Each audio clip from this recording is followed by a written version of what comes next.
வணக்கம், welcome to cook with Tamizhini channel. இன்றைக்கி நம்ம எண்ணெயே குடிக்காத பஜ்ஜி தான் பார்க்க போகிறோம். இந்த வீடியோவை முழுசாக பாருங்கள். நல்ல மணமான சுவையான குழந்தைங்கள்லேருந்து பெரியவங்க வரைக்கும் எல்லோருக்கும் பிடிச்சமான சாப்பிடக்கூடிய அருமையான பஜ்ஜி தான் இன்றைக்கி நம்ம பார்க்க போகிறோம். சரி வாங்க வீடியோக்குள்ளே போகலாம். இந்த பஜ்ஜிக்கு தேவையான பொருள் என்னன்னு பார்த்துடலாங்க. 1 கப் பச்சரிசி, 1/2 கப் கடலைப்பருப்பு, அதுக்கப்புறம் 1 டீஸ்பூன் ஜீரகம், 10 வரமிளகா, கருவேப்பிலை, 1 துளி பெருங்காயம். அடுத்ததாக நம்ம 1 கப் பச்சரிசியை நல்லா வாஷ் பண்ணி எடுத்துட்டு ஒரு 1 hour நல்லா ஊற வச்சு எடுத்துடலாம். அடுத்ததாக 1 டேபிள் ஸ்பூன் ஜீரகம், 10 வரமிளகாய், கருவேப்பிலை எடுத்து நல்லா செக்கில் போட்டு நைஸாக ஆட்டி எடுத்துக்கலாம். இன்றைக்கி நம்ம பண்ண போகிற இந்த பஜ்ஜி மாவு எல்லாமே ஹோம்மேட். நம்ம கடையில் வாங்காத மாவு தான் யூஸ் பண்ண போகிறோம். வீட்டில் இருக்கிறதையே யூஸ் பண்ணி நம்ம இன்றைக்கி செஞ்சிட்ருக்கோம். இந்த மாதிரி பஜ்ஜியெல்லாம் நீங்கள் சாப்பிட்ருக்கீங்களா என்ன தெரியல.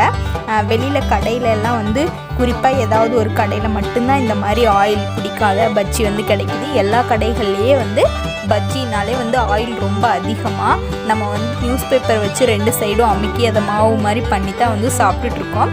இந்த மாதிரி ஹெல்த்தியான பஜ்ஜியெல்லாம் இப்போ அதிகமாக கிடைக்கிறதில்ல. நம்ம மாவே வீட்லேயே ரெடி பண்ணி நம்ம ஹெல்த்தியான பஜ்ஜி மாவு ரெடி பண்ணிடலாம். இப்போ பஜ்ஜி மாவு நல்லா நைஸாக ஆட்டி எடுத்தாச்சு.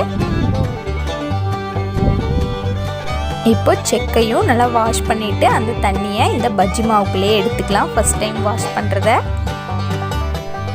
பஜ்ஜினாலே எல்லாருக்குமே ஆல் டைம் ஃபேவரட் தான். எல்லாருக்குமே ரொம்ப பிடிச்ச ரெசிபி. இதை நம்ம ஹெல்த்தியாக சாப்பிட்ணும். நம்ம ஹெல்த்தி இல்லாமல் ஆயில் அதிகமாக இருந்துச்சு அப்படின்னா ஃபேஸ்லலாம் பிம்பிள்ஸ் வந்துடும். நம்மளுக்கு அடுத்த நாளே அந்த ஆயில் அதிகமாக இருந்துச்சுனாலே டயர்டு அதிகமாக தெரியும். இப்போ நம்ம எடுத்தாச்சு வாஷ் பண்ணிவிட்டு. அடுத்ததாக வாழைக்காய் கட் பண்ணி எடுத்துடலாங்க. வாழைக்காய் மரத்துலேருந்து தார் எடுத்தாச்சு. இப்போ அதுலேருந்து 2 வாழைக்காய் இல்லைன்னா 3 வாழைக்காய் எடுத்துகிட்டு போய் கட் பண்ணி எடுத்துடலாம்.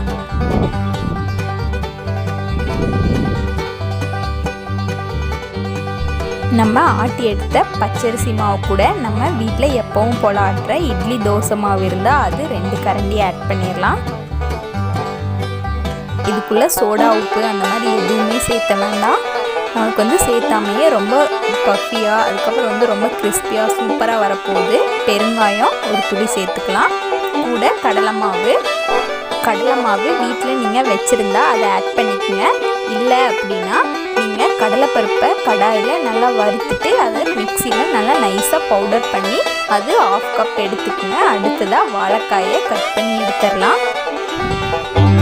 நம்ம 2 சைடும் வாழைக்காயை கட் பண்ணிவிட்டு ரொம்ப மந்தமாக தடிமனாக இருக்க பகுதியை எடுத்துட்டு அதுக்கப்புறம் ரொம்ப லேஸாக சீவணும். வாழைக்காயை ரொம்ப தடிமனாக சீவினா அந்த வாழைக்காய் நம்மளுக்கு சூப்பராக பஜ்ஜி கிடைக்காது. ரொம்ப லேஸாக சீவி எடுத்துக்கலாம். இப்போ எண்ணெய் நல்லா காயட்டும். எண்ணெய் காஞ்சிருச்சான்னு போட்டு பார்த்தா இன்னும் காயலை. நல்லா காஞ்சி பஜ்ஜி போட ஆரம்பிச்சாச்சு.